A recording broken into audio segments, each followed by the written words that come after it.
Kita semua sadar kan, kita ini lagi ada di tengah-tengah pergeseran ekonomi yang gede banget. Tapi ini bukan cuma soal teknologi loh, ini tentang energi dan ide-ide dari sebuah generasi baru. Yuk kita bedah bareng-bareng peran anak muda dalam ngebentuk ekonomi digital di masa depan. Coba deh, pikirin sebentar. Di balik semua aplikasi, konten, dan startup yang kita pakai setiap hari, sebenarnya ada satu kekuatan yang dominan banget. Siapa sih mereka? Nah, pertanyaan ini nih yang bakal jadi inti dari pembahasan kita kali ini. Oke, supaya kita paham, kita perlu bedah dulu nih lanskapnya. Ada dua pilihan utama yang sering banget lo ketukar, ekonomi digital dan industri kreatif digital. Yuk kita coba perjelas bedanya apa. Gini, ekonomi digital itu intinya soal sistem dan efisiensi. Bayangin aja, e-commerce yang bikin kita bisa belanja dari mana aja, atau fintech yang ubah total cara kita bertransaksi. Semua ini kan tujuannya buat manfaatin teknologi, biar semuanya jalan lebih lancar dan lebih cepat. Nah, kalau ekonomi digital itu ibarat kerangkanya, industri kreatif digital itu jiwanya. Di sini nilai utamanya itu bukan di sistem, tapi di ide. Konten yang kalian tonton, game yang kalian mainin, musik yang kalian dengerin, semuanya itu lahir dari kreativitas yang dikasih kekuatan sama teknologi.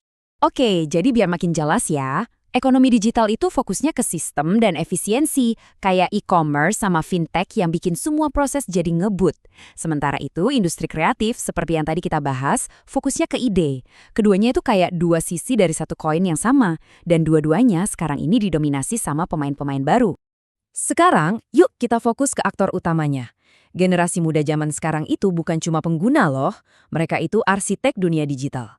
Terus apa sih yang bikin mereka jago banget di arena ini? Jawabannya ada di 3 karakteristik inti mereka. Pertama, mereka itu adaptif. Mereka tumbuh besar bareng teknologi yang berubah terus-menerus. Ada platform baru, mereka bisa pelajari dalam hitungan hari, bukan bulan. Kemampuan adaptasi yang super cepat ini aset yang luar biasa banget. Kedua, mereka inovatif. Mereka nggak cuma pakai teknologi, tapi mereka juga ngeliat celah dan nyiptain solusi. Pola pikir mereka itu secara alami selalu nyari cara baru buat ngelakuin sesuatu. Bisa jadi lebih baik, lebih cepat, atau lebih menarik. Dan yang ketiga, kolaborasi itu udah kayak DNA mereka.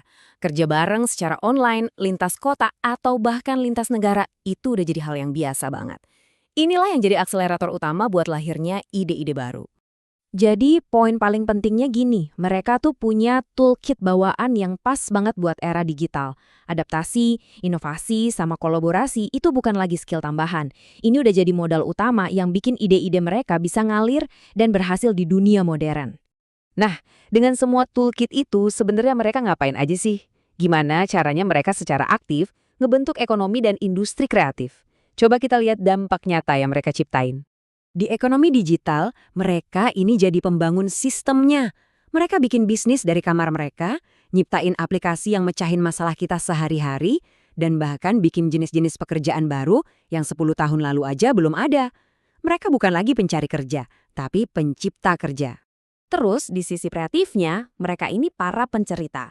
Mereka bikin konten yang kita nikmati setiap hari, mereka ngemas budaya lokal biar bisa mendunia, dan bahkan mereka gabungin seni dengan teknologi canggih kayak AI dan VR. Keren kan? Tapi ya tentu aja perjalanannya ini nggak mulus-mulus banget.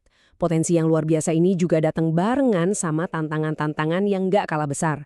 Nah, memahami tantangan ini adalah langkah pertama buat membuka peluang yang lebih besar lagi. Soalnya rintangannya tuh beneran ada. Persaingan sekarang bukan cuma lokal, tapi udah global.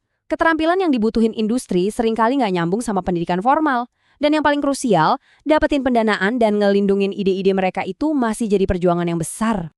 Nah, ini dia, pertanyaan paling pentingnya. Ngakuin ada tantangan aja kan nggak cukup. Kita butuh semacam peta jalan yang jelas buat ngubah semua potensi ini jadi kenyataan yang bisa bertahan lama. Peta jalannya kira-kira gini. Pertama, mulai dari pendidikan yang relevan, yang benar-benar dibutuhin industri. Terus, bangun ekosistem yang didukung penuh sama pemerintah dan swasta. Ditambah lagi, harus ada program inkubasi buat ngebimbing mereka. Dan terakhir, yang gak kalah penting, kasih akses yang gampang ke pendanaan buat wujudin ide-ide gila mereka. Pada akhirnya, ya inilah kesimpulannya. Mereka itu bukan cuma bagian dari ekonomi, mereka itu mesin penggeraknya. Kemampuan unik mereka buat gabungin kreativitas sama teknologi, itulah kunci buat masa depan ekonomi kita semua. Jadi, saya mau tinggalin kalian dengan satu pertanyaan ini. Potensinya itu udah jelas ada di sana. Ada di dalam setiap anak muda yang punya ide dan smartphone di tangan mereka. Pertanyaannya sekarang bukan lagi soal kemampuan mereka, tapi soal kesiapan kita sebagai sebuah masyarakat untuk ngebangun panggung di mana mereka bisa bersinar. Terima kasih udah menyimak.